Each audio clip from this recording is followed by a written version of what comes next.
ಬೆಂಗಳೂರಿಗೆ ರಾಜ್ಯಪಾಲ ಗೆಹ್ಲೋಟ್ ವಾಪಸ್ ಆಗಿದ್ದಾರೆ. ಸಿಎಂ ಸಿದ್ದರಾಮಯ್ಯ ಅವರನ್ನ ಖುದ್ದು ಭೇಟಿಯಾಗುವಂತೆ ಸೂಚನೆ ಕೊಟ್ಟಿದ್ದಾರೆ. ಸಿದ್ದರಾಮಯ್ಯ ನಿನ್ನೆ ರಾಜೀನಾಮೆಯನ್ನ ಸಲ್ಲಿಸಿದ್ರು, ಗವರ್ನರ್ ಕಚೇರಿಗೆ ಸಲ್ಲಿಸಿದ್ರು. ಗವರ್ನರ್ ಅನುಪಸ್ಥಿತಿಯಲ್ಲಿ ರಾಜ್ಯಪಾಲರ ಕಾರ್ಯದರ್ಶಿ ಸಿದ್ದರಾಮಯ್ಯ ಅವರ ರಾಜೀನಾಮೆಯನ್ನ ಪಡೆದಿದ್ರು. ಆದರೆ ಬೆಂಗಳೂರಿಗೆ ವಾಪಸ್ ಆಗಿರುವಂತಹ ರಾಜ್ಯಪಾಲರು ಸಿಎಂ ಸಿದ್ದರಾಮಯ್ಯ ಅವರನ್ನ ಖುದ್ದಾಗಿ ಭೇಟಿ ಮಾಡುವಂತೆ ಸೂಚನೆ ಕೊಟ್ಟಿದ್ದಾರೆ. ಸಿದ್ದರಾಮಯ್ಯ ರಾಜ್ಯಪಾಲರನ್ನ ಭೇಟಿ ಮಾಡಿದ ಬಳಿಕವೇ ರಾಜೀನಾಮೆಯ ಅಂಗೀಕಾರ ಪ್ರಕ್ರಿಯೆ ಅಧಿಕೃತವಾಗಿ ಆರಂಭಗೊಳ್ಳಲಿದೆ. ನಿನ್ನೆ ಸಿದ್ದರಾಮಯ್ಯ ಅವರು ಗವರ್ನರ್ ಕಚೇರಿಗೆ ತೆರಳಿ ತಮ್ಮ ರಾಜೀನಾಮೆಯನ್ನ ಸಲ್ಲಿಕೆ ಮಾಡಿದ್ರು. ಈ ಸಂದರ್ಭದಲ್ಲಿ ತಾವರ್ ಚಂದ್ ಗೆಹ್ಲೋಟ್ ಬೆಂಗಳೂರಲ್ಲಿ ಇರಲಿಲ್ಲ. ಸಂಬಂಧಿಕರ ಅನಾರೋಗ್ಯದ ಹಿನ್ನೆಲೆಯಲ್ಲಿ ಇಂದೋರ್ಗೆ ತೆರಳಿದ್ರು. ನಿನ್ನೆ ಸಂಜೆ ಬೆಂಗಳೂರಿಗೆ ವಾಪಸ್ ಆಗಿದ್ದಾರೆ ಎನ್ನುವ ಮಾಹಿತಿ ಸಿಗ್ತಾ ಇದೆ. ವಾಪಸ್ಸಾದ ಬಳಿಕ ಸಿದ್ದರಾಮಯ್ಯ ಅವರಿಗೆ ಖುದ್ದಾಗಿ ಮತ್ತೊಮ್ಮೆ ಭೇಟಿಯಾಗುವಂತೆ ಸೂಚನೆ ಕೊಟ್ಟಿದ್ದಾರೆ.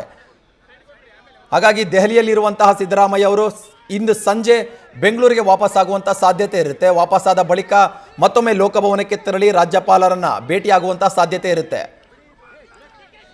ಸಿದ್ದರಾಮಯ್ಯ ಅವರು ಗವರ್ನರ್ನ ಅಧಿಕೃತವಾಗಿ ಮತ್ತೊಮ್ಮೆ ಭೇಟಿಯಾದ ಬಳಿಕವಷ್ಟೇ ತಮ್ಮ ರಾಜೀನಾಮೆಯನ್ನ ಅಂಗೀಕಾರ ಮಾಡುವಂತಹ ಸಾಧ್ಯತೆ ಇರುತ್ತೆ. ಹಾಗಾಗಿ ಗವರ್ನರ್ ತಾವರ್ ಚಂದ್ ಗೆಹ್ಲೋಟ್ ಸಿದ್ದರಾಮಯ್ಯ ಅವರಿಗೆ ಸೂಚನೆ ಕೊಟ್ಟಿದ್ದಾರೆ, ನೀವು ಮತ್ತೊಮ್ಮೆ ಲೋಕಭವನಕ್ಕೆ ಬನ್ನಿ ಅಂತೇಳಿ ಸೂಚನೆಯನ್ನು ಕೂಡ ಕೊಟ್ಟಿದ್ದಾರೆ. ಸದ್ಯ ದೆಹಲಿಯಲ್ಲಿರುವಂತಹ ಸಿದ್ದರಾಮಯ್ಯ ಇಂದು ಸಂಜೆ ಬೆಂಗಳೂರಿಗೆ ವಾಪಸ್ ಆಗುವಂತಹ ಸಾಧ್ಯತೆ ಇರುತ್ತೆ. ವಾಪಸ್ಸಾದ ಬಳಿಕ ಸಂಜೆಯ ನಂತರ ಲೋಕಭವನಕ್ಕೆ ತೆರಳಿ ಗವರ್ನರನ್ನ ಭೇಟಿ ಮಾಡುವಂತಹ ಚಾನ್ಸಸ್ ಕೂಡ ಇದೆ. ಸಿದ್ದರಾಮಯ್ಯ ನೇರವಾಗಿ ಖುದ್ದಾಗಿ ಭೇಟಿಯಾದ ಬಳಿಕವಷ್ಟೇ ಅವರು ಸಲ್ಲಿಸಿರುವಂತಹ ರಾಜೀನಾಮೆಯನ್ನು ಅಂಗೀಕಾರ ಮಾಡುವಂತಹ ಪ್ರಕ್ರಿಯೆಗೆ ರಾಜ್ಯಪಾಲರು ಚಾಲನೆ ಕೊಡಲಿದ್ದಾರೆ. ಹಿಂದೆಗಡೆ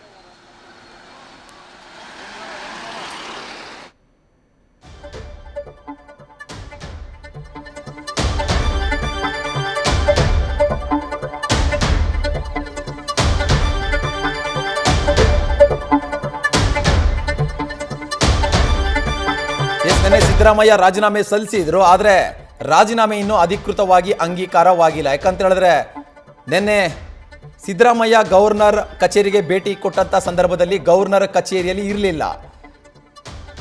ತುರ್ತು ಕಾರಣಗಳಿಂದಾಗಿ ಮುಂಬೈಗೆ ತೆರಳಿದ್ರು. ಹಾಗಾಗಿ ಗವರ್ನರ್ ಕಾರ್ಯದರ್ಶಿಗಳಿಗೆ ರಾಜೀನಾಮೆ ಪತ್ರವನ್ನ ಸಲ್ಲಿಕೆ ಮಾಡಿ ಸಿದ್ದರಾಮಯ್ಯ ವಾಪಸ್ ಆಗಿದ್ರು. ನ್ಯೂಸ್ ಫಸ್ಟ್ ನಿರ್ಭೀತಿಯಿಂದ ನಿಮ್ಮ ಪರವಾಗಿ.